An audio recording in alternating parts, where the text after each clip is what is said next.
toutes et à tous. Merci de nous suivre sur DTV, les titres de ce journal. Cour des comptes, les défis du nouveau maître des lieux. Le juge Mamadou Faye compte augmenter la production et la qualité des rapports publiés par cette juridiction. Il veut également revoir à la hausse le nombre de magistrats de cet organe de contrôle. Préparatifs des examens à l'université de Dakar, bon nombre d'étudiants sont préoccupés par la grève du SAES. Les enseignants du supérieur ont décidé de bouder les amphithéâtres pour 2 jours. Ils exigent l'application des réformes liées à leur retraite. Entre 600 et 700 000 armes légères circuleraient au Sénégal et dans les pays de la CEDEAO. Révélation du réseau sénégalais d'action sur les armes légères. Son coordonnateur alerte les forces de défense et de sécurité et les autorités administratives sur le port d'armes illicites. Et enfin, Parcelles Assainies, unité 5. L'insécurité dans le quartier inquiète les habitants. À cela s'ajoute le chômage des jeunes. Ils en appellent les autorités étatiques afin que des mesures soient prises. Ces habitants dénoncent le fait qu'ils ne soient rattachés à aucune commune.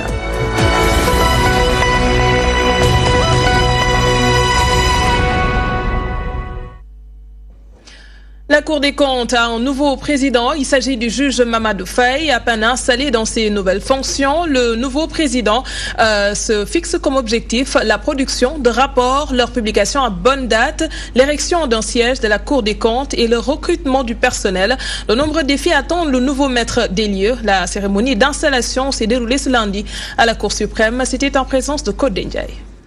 La Cour des comptes a un nouveau premier président en la personne du magistrat Mamadou Faye. À peine installé, le nouveau président décline sa feuille de route basée essentiellement sur la bonne gouvernance.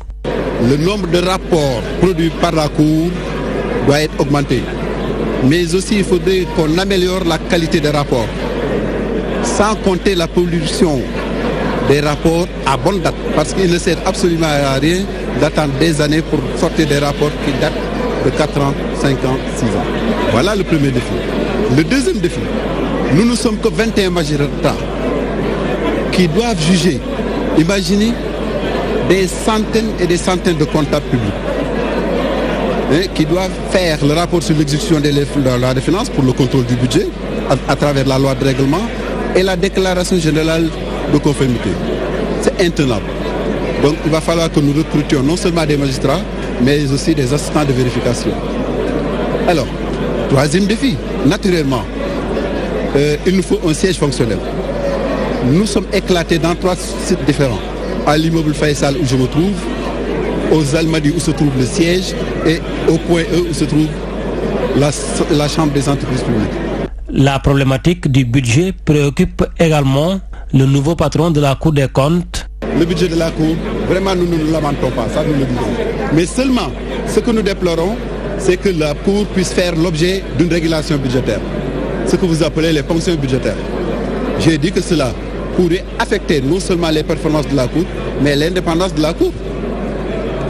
Imaginez que la Cour ne soit pas d'accord avec un ministre, il suffit que le ministre de l'économie fasse une ponction pour ralentir les performances de la Cour. La cérémonie d'installation a eu lieu devant le ministre en charge de l'économie et des finances, par ailleurs vice-président de la Cour des comptes. Parents et amis du nouveau président ont aussi assisté à cette cérémonie. Parlons éducation, les préparations des examens s'intensifient à l'UCAD, de forts moments de concentration pour beaucoup d'étudiants, mais ils sont perturbés par la grève du SAES. Le syndicat autonome des enseignants du supérieur a entamé un mouvement d'humeur de 48 heures à partir de ce lundi. L'organisation syndicale exige l'application des réformes sur leurs conditions de retraite. Mohamedou Diallo nous en dit plus. Veille d'examen à l'université Cheikh Anta Diop de Dakar. Moment de doute pour beaucoup d'étudiants et pour cause, le SAES a entamé 48 heures de grève. C'est fait de telle sorte que quand même qu'il y ait les examens se fassent cette année-ci quand même au mois de mars, à partir du 19 au 23 mars. Et si aujourd'hui les étudiants, les professeurs partent en grève, ça aura un impact du point de vue psychologique, ça aura un impact au niveau des résultats. Je demande à l'État et aux enseignants de trouver un terrain d'entente, comme ça on pourra reprendre notre année normalement. En sevrant les étudiants de cours, les enseignants du supérieur revendiquent l'application de la réforme liée à leurs conditions de retraite. C'est-à-dire qu'on puisse avoir une retraite à 85%. En faisant quoi? Le mois dernier, on devait valider les mécanismes qui nous permettraient d'atteindre ce taux-là. Il y a eu un petit couac. une vieille doléance et pourtant, elle a fait l'objet de diverses propositions. 20% de notre salaire. Et rien qu'à l'UCAD, en plus de ce gain, l'UCAD déjà en heure complémentaire va économiser 400 millions. Donc vous voyez très bien que le ratio est extrêmement favorable. 2 jours de grève, une manière pour le syndicat autonome de l'enseignement supérieur de pousser le gouvernement à réagir. Si leur mouvement reste vain, d'autres plans d'action sont prévus. Le secteur de l'éducation se porte mal. Dans le département de Foundiougne, les collèges d'enseignement moyen de Ndiassane Saloum et de Mbam font face à d'énormes difficultés. Le corps professoral plaide pour la mise en place d'une salle informatique et l'érection de leur CM en lycée. Ces enseignants ont formulé ces requêtes lors de la cérémonie d'inauguration des murs de clôture de leur établissement. Sur place, Pape Malik Fall.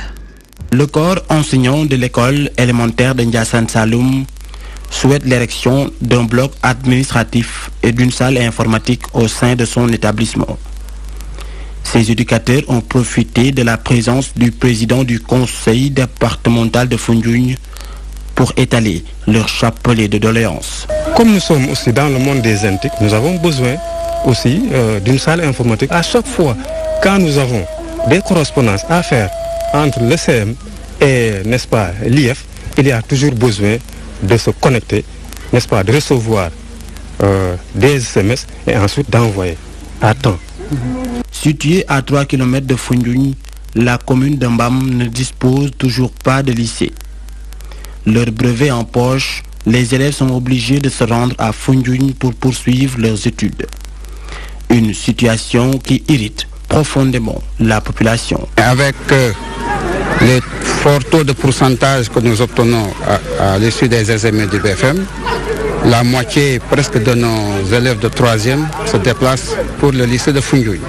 Maintenant, pour soulager ces élèves actuels, la population du LOC, depuis 3 ans, fait mains et pieds pour décrocher un lycée. Les habitants des localités de Ndiassane Saloum, Pakala et Mbam ont à l'unanimité magnifié les réalisations du conseil départemental dans le secteur de l'éducation. Venu procéder à l'inauguration des murs de clôture de ces établissements, financés à hauteur de 39 millions, Moustapha Mbaye et son équipe promettent de s'investir dans d'autres domaines afin de mettre Foundiougne sous les rampes de l'émergence. L'annoncé en titre, entre 600 et 700 000 armes légères circuleraient au Sénégal et dans les pays de la CEDEAO, une révélation du réseau sénégalais d'action sur les armes légères. Le coordinateur de cette organisation a initié une campagne de sensibilisation pour alerter les forces de défense et de sécurité et les autorités administratives sur le port d'armes illicites. La Chambre de commerce de Thiès a accueilli la rencontre. Youssoufa Badji s'est entretenu avec Daoud Thiandoum. C'est l'une des zones qu'on a le moins sillonné dans le cadre de la sensibilisation. Parce que le RESAL, c'est plus de 10 ans d'activité. Nous avons fait beaucoup en matière de sensibilisation dans la Casamance, à l'est du Sénégal et au centre. Donc, cause pour laquelle nous avons privilégié cette rencontre pour inviter les autorités des forces de défense et de sécurité, mais aussi les autorités administratives, déjà pour donner l'information, afin qu'ils puissent être nos relais, sans oublier aussi les organisations de la société civile. De manière générale, entre 600 à 700 000 armes qui circuleraient potentiellement au Sénégal, au niveau des 15 pays de la CEDEAO. C'est des armes légères qui circulent de manière illicite, mais on est censé, sur la base du système de traçage des armes et de circulation des armes au niveau mondial, dire que dans nos zones, dans le monde, c'est pas moins de 875 millions d'armes qui circulent. Et dans ce cadre-là, en Afrique de l'Ouest, dans la CEDEAO, c'est 600 à 800 000 armes qui circuleraient. Santé à présent, les acteurs communautaires jouent un rôle important dans la lutte contre les maladies. Cependant, ils font face à d'énormes difficultés, surtout concernant l'accès au financement. Dakar abrite du 14 au 16 mars prochain le premier forum de la santé communautaire, occasion pour les acteurs de partager leur expérience afin de favoriser un renforcement institutionnel de la santé communautaire. Objectif, permettre à la population d'accéder facilement à des soins de qualité. On en parle avec Ndeye Fatimlo. Santé communautaire, c'est la participation des communautés à l'identification des besoins et résolution des problèmes de santé de la population. C'est la santé pour la population et par la population. C'est une approche très importante de la santé, du système de santé, qui contribue très fortement à l'atteinte des objectifs de nos programmes. Les individus, les collectivités elles-mêmes participent à la mise en œuvre des actions, au suivi et à l'évaluation. Donc dans le cadre de la santé communautaire, toutes les actions se passent avec les communautés, qui sont les usagers. Les acteurs de la santé communautaire travaillent avec les médecins, un appui très important surtout dans la lutte contre les maladies. Grâce à eux, 40% des cas de paludisme ont été traités. Si je prends l'exemple de la lutte contre le paludisme, les acteurs communautaires ont permis d'avoir des avancées très importantes.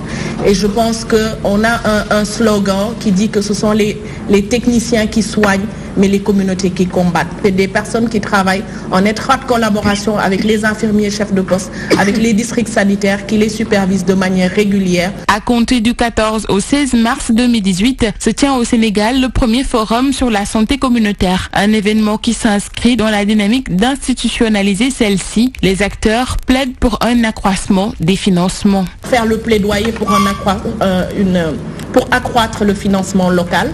C'est vrai qu'il y a beaucoup d'avancées qu'on a eu à avoir avec le santé communautaire, mais on parle de pérennisation. On a l'appui des bailleurs, mais il faudrait qu'au niveau local, qu'on pense à des mécanismes de financement beaucoup plus pérennes, et je pense que c'est l'un des thèmes de ce forum. La santé communautaire est un maillon important dans le système de santé en Afrique. Aujourd'hui, dans la majorité des pays d'Afrique, les acteurs communautaires participent à l'ensemble des processus d'élaboration de politiques et de prise de décision. 500 participants sont attendus à ce forum pour améliorer la couverture et la qualité des services de santé communautaire. Intéressons-nous au rapport de l'ARMP. L'opposition ne croit guère à l'ouverture d'enquêtes pour clarifier l'opinion sur les rapports des organes de contrôle. L'ancien ambassadeur membre du bureau politique du PDS, Papser Gueye, est d'avis que les manquements relevés émanent d'une gestion clanique du régime. Pour le républicain Mansour Niasse, donné suite au rapport des organes, relève des prérogatives du chef de l'État. Comme stipulé dans la Constitution, il croit cependant que des enquêtes seront ouvertes. Nous y reviendrons tout à l'heure avec Elhadj Moussa Bey. Mais nous restons dans le chapitre politique. Le président du parti Réumi condamne la série d'enlèvements d'enfants notés ces derniers temps. Il s'assèque que trouve ces actes ignobles et inacceptables. Il impute la responsabilité à l'État du Sénégal et promet une fois élu à la tête du pays de restaurer l'autorité de l'État et de renforcer la sécurité des biens et des personnes. Le patron du parti Réumi est en tournée dans la région de Diourbel. Nous rejoignons Elhadj Gueye. Idrissa Seck poursuit sa tournée dans le département de Mbacké. Dans sa 4e étape consacrée à Darou Mouhty, il était question de restauration de l'autorité de l'État devenue faible à ses yeux. Ma première préoccupation, c'est de remettre de l'ordre au Sénégal, de remettre de l'ordre dans la gestion de l'État. Un leader ne peut pas être faible. Et sa première fonction, c'est d'avoir l'autorité nécessaire pour imposer la sécurité, la discipline, l'hygiène et une justice égale pour tous. Le président du parti Réumi est parti du constat selon lequel les rapts et autres kidnappings d'enfants sénégalais sont devenus inacceptables dans un état fort. Cette barbarie, souvent notée à la veille d'élections au Sénégal, est ignoble à son avis. Je rappelle simplement que ni le pouvoir ni les biens terrestres ne doivent justifier qu'on s'en prenne à des enfants. Et la responsabilité première de l'État est de garantir la sécurité. À l'origine, 3000 ans avant notre ère, le premier État fondé en Égypte l'avait été simplement pour garantir la sécurité aux paysans qui, chassés du désert, étaient obligés de se retrouver autour du Nil pour pouvoir cultiver. L'ex-maire de Thiès, candidat à la présidence de la République en 2019, s'exprimait en marge d'une rencontre avec une partie de la famille de Mame Thierno Birahim qui promet de l'accompagner en 2019. Les femmes républicaines de la commune de Biscuiterie ont exprimé leur vif remerciement au président Macky Sall et lui témoignent fidélité pour l'intérêt qu'il leur porte. Les responsables apéristes Djibril War et Ismaïla Gueye étaient de la partie. Ils ont profité de cette tribune pour apporter la réplique au leader du parti Réumi suite à ses attaques contre le président Macky Sall. La réaction de Djibril War au micro de Delage Moussabé. C'est M. Idrissa Seck qui veut être calife, qui veut être calife à la place de Khalifa, je ne sais pas s'il a réussi ou non, mais qui maintenant, je crois, ne s'arrête pas sur le bon chemin. Je crois qu'il va disputer certainement le Khalifa de Touba, de Mbakel Kadior. Je crois bien que c'est là-bas son nouveau repère. J'espère bien qu'eux, ils savent à qui ils ont affaire. Et c'est la police d'Abdoulaye Wade qui, au soir de mars 2007, avait dit que vous, à Touba, Mangi Serigne Touba, tout ce que j'ai fait pour le mouridisme a eu vraiment des résultats. Il sait qu'il ne sera rien dans ce pays. Et je crois que les mourides n'ont pas oublié cela. Donc, entre Abdoulaye Wade, les paroles d'Abdoulaye Wade et les promesses de la Cigale Sec, je pense bien quand même qu'il serait bien inspiré de voir où est la raison. Mais dans tous les cas, je crois que de tout le temps, la clameur, les hennissements, les grognements, les barrissements ont tendance, je crois, à se dissiper dans la forêt ou bien dans le zoo de Nyokolokoba. Le ministre de la Microfinance et de l'Économie solidaire invite les députés maires de Ziguinchor à rejoindre la mouvance présidentielle. Pour Aminata Angélique Manga, Abdoulaye Baldé peut aider l'équipe gouvernementale pour le développement de la Casamance. Elle l'exhorte à transcender les clivages politiques. Le ministre de la Microfinance remettait des financements au groupement de femmes de la région de Ziguinchor réunis autour du réseau Kousek. La voici au micro de Mambinte Diatta. Mon parti politique n'est pas l'APR. Mais je suis républicaine. Mon parti politique n'est pas l'UCS, mais je suis républicaine. Aujourd'hui, pour la Casamance, mon parti politique, le seul dénominateur commun que j'ai avec vous, population du Sud, le seul dénominateur que nos filles et nos fils de la Casamance devons avoir, c'est le développement de la Casamance. Mais qui parle de développement de la Casamance parle naturellement d'un excellent raccourci vers le Sénégal émergent tant prôné par le président Macky Sall. Et c'est en ce sens encore que je réitère ma demande. Abdoulaye Baldé, on t'attend pour 2019. 2019, main dans la main, pour un Sénégal émergent, pour une Casamance lumineuse, pour une Casamance radieuse, dans un Sénégal émergent,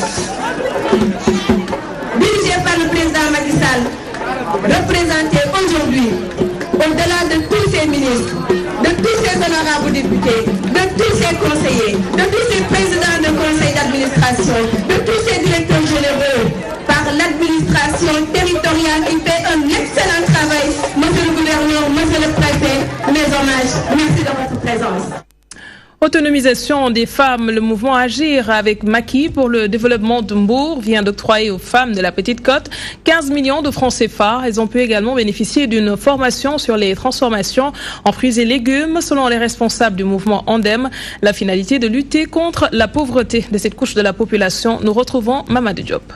15 millions de francs CFA, c'est l'enveloppe financière dégagée par le mouvement Agir avec Macky pour le développement de Mbour pour soutenir les femmes de la Petite Côte. Le président de Amdem fait savoir que l'un des objectifs du mouvement, c'est lutter contre la pauvreté des femmes de Mbour. Pour ces femmes qui ont reçu cette formation, de les accompagner pour leur trouver du crédit au niveau de microfinance, pour leur permettre vraiment d'avoir les moyens de financer leurs activités. Et ça nous a permis vraiment de débloquer 15 millions de finances financières pour les femmes. Et nous, au niveau du mouvement Amdem, on les a aidés à ouvrir des comptes. On s'est constitué comme caution. Et vraiment, c'était pour vraiment leur permettre de pouvoir accéder à ces produits. Pour l'autonomisation de ces femmes, une session de formation leur a été octroyée. C'est vraiment de montrer encore une fois ce que le mouvement Amdem a fait dans le cadre de l'autonomisation des femmes, avec vraiment des programmes de formation qui ont permis de former 200 femmes et avec un programme à venir de plus de 450 femmes. c'était un programme total de 650 femmes. Les 200 premières femmes ont été formées et on a profité de ces former pour leur donner des attestations. Les 450 vont suivre et je crois que ça également c'est une manière de renforcer les capacités professionnelles de nos femmes pour leur permettre. Le mouvement Agir avec Macky pour le développement de Mbour a organisé une journée de mobilisation au quartier Tiossé Ouest. Une occasion pour ses responsables d'inaugurer leur nouveau siège, mais aussi d'appeler les citoyens à s'inscrire massivement sur les listes électorales en vue de donner au président Macky Sall un second mandat. Nous en venons à notre reportage du jour. Unité 5 des Parcelles Assainies, l'insécurité et le chômage galopant des jeunes perturbent le sommeil des populations de cette localité. Elles interpellent les autorités étatiques afin que des mesures soient prises. Ces habitants dénoncent le fait qu'ils ne soient rattachés à aucune commune. Un reportage de Abdoulaye Wanyanga. Parcelles Assainies, Unité 5. Ici, les populations font face à un sérieux problème d'insécurité. On ne peut pas parler sans m'immiscer sur ça. Ici, à l'unité 5, on rencontre beaucoup de problèmes. Comme vous l'avez si bien dit, les problèmes de l'insécurité, les problèmes de l'agression, etc. Le chômage des jeunes est aussi une problématique qui taraude les habitants de ce quartier. Il y a plein de jeunes qui n'ont pas d'emploi ici à l'unité 5, ce qui a causé l'insécurité d'ailleurs. Ce sont ces mêmes jeunes-là qui vont s'organiser parce qu'ils n'ont rien à faire. Les populations de cette unité se disent également laissées en rade par les autorités. L'autorité étatique. L'espace, ici à l'unité 5, on n'a pas d'espace pour le loisir, on n'a pas d'espace pour faire du sport. On n'avait que l'école unité 5 et on nous a imposé, et on a construit là-bas des salles de classe en haut et il n'y a plus de place ici à l'unité 5. Dès lors, les jeunes tendent leurs mains à toutes les autorités étatiques de revenir sur l'ensemble des problèmes de l'unité 1 jusqu'à l'unité 6. L'unité 5 des Parcelles Assainies se trouve dans la commune de Golfe Sud. Ce quartier est quasi dépourvu d'infrastructures. Les populations exigent des solutions pour soulager leur calvaire. Du sport mondial Russie 2018, Lions of Africa innove en créant un spectacle fusion pour accompagner les Lions de la Teranga lors de cette compétition. Ce groupe promeut également la culture africaine à travers les œuvres des jeunes artistes du pays. Toutefois, ses membres lancent un appel au gouvernement afin qu'il accompagne leurs activités. Les détails avec Adjaran Ndiaye.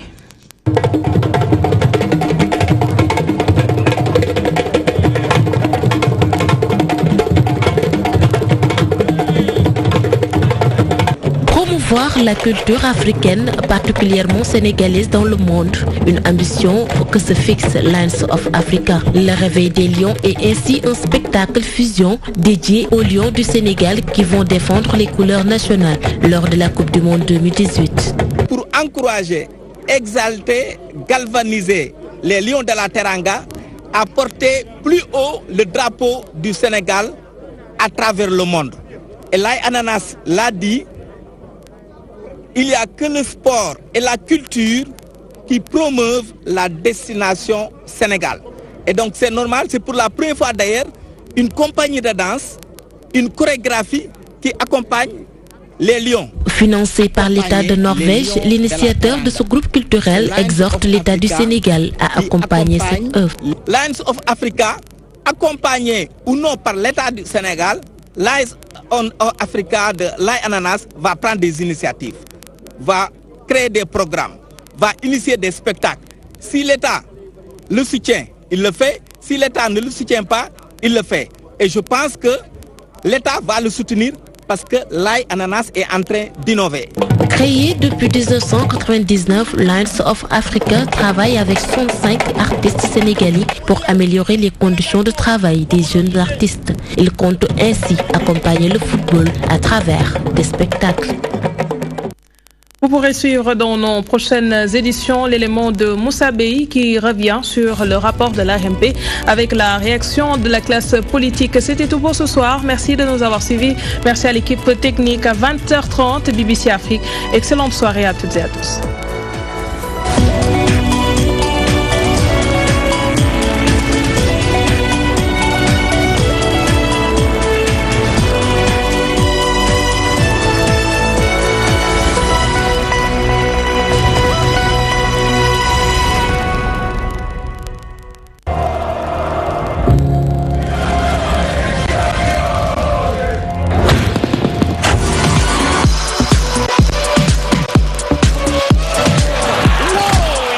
Vous n'êtes pas encore abonné à la TNT. Vous n'imaginez pas ce qui vous attend.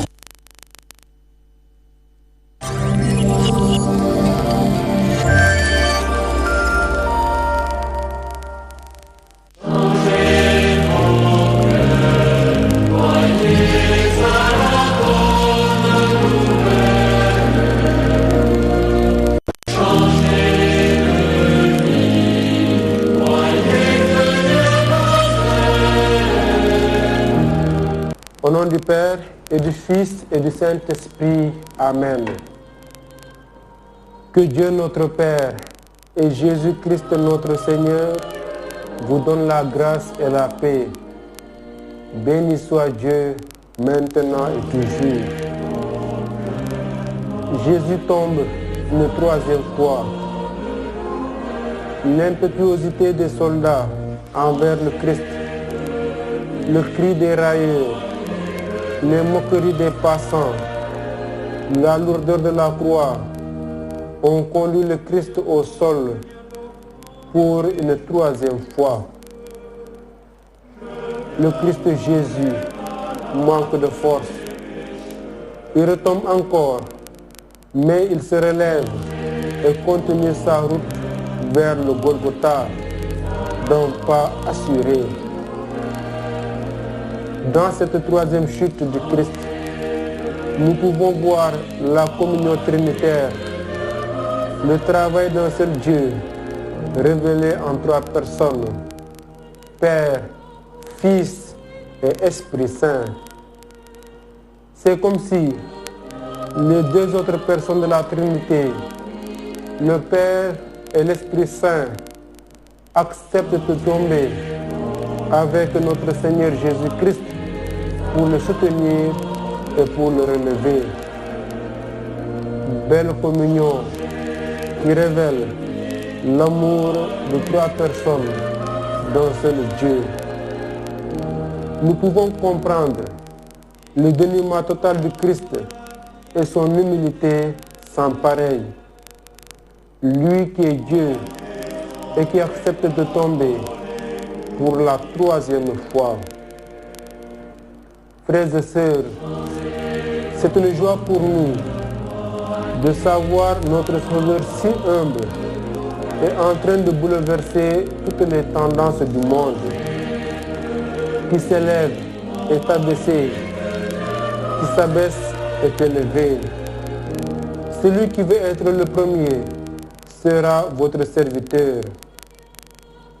Dans nos rapports, les uns avec les autres, Jésus nous demande de vivre dans l'humilité.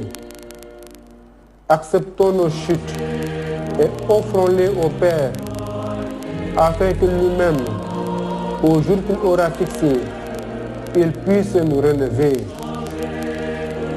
Mon frère, ma sœur, ne t'arrête pas en route, même si tu es encore tombé. Ce saint temps de carême est justement au moment que le Seigneur t'offre pour te relever et te donner la force. N'acceptons pas de rester par terre,